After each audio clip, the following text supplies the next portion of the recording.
Dieu nous parle. Chaque jour, Charles et Carole vous présentent la leçon de l'école du sabbat.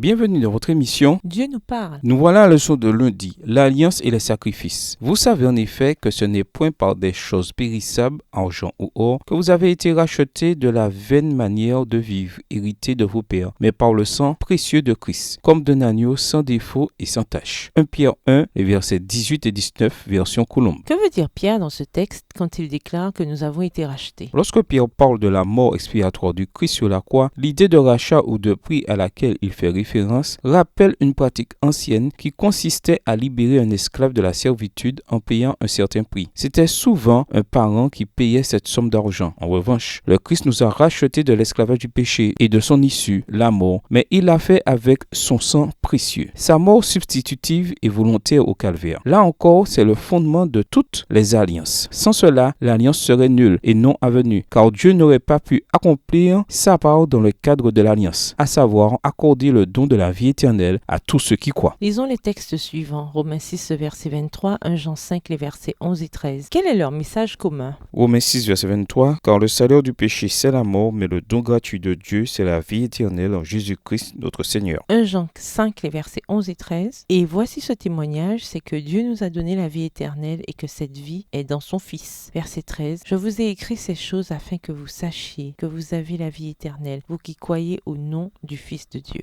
Nous avons cette promesse de la vie éternelle parce que Jésus seul pouvait réparer cette brèche qui nous a fait perdre cette vie éternelle. Comment? Parce que seule la justice et la valeur infinie du Créateur pouvaient annuler la dette que nous avions envers la loi du fait de nos transgressions. C'est dire l'ampleur de la brèche causée par le péché. Après tout, que penserait-on du sérieux de la loi morale et éternelle de Dieu si un être fini, temporel et créé pouvait payer lui-même pour ses péchés? Seul un être égal à Dieu lui-même, en qui se trouve la vie éternelle, pouvait payer la rançon nécessaire pour nous libérer de notre dette envers la loi. C'est ainsi que toutes les promesses de l'alliance s'accomplissent. C'est ainsi que nous avons la promesse de la vie éternelle. Aujourd'hui même, c'est ainsi que nous avons été rachetés du péché et de la mort. Imaginez que, dans un musée, un enfant lance un ballon de baudruche rempli d'encre sur un tableau de Rembrandt et le détériore totalement. Le tableau vaut des millions. Même s'il vendait tout ce qu'il possède, les parents ne pourraient absolument pas s'acquitter de cette dette. Dans quelle mesure cette image nous aide-t-elle à comprendre la gravité du péché et notre impuissance à réparer ce que nous avons commis et pourquoi seul le Seigneur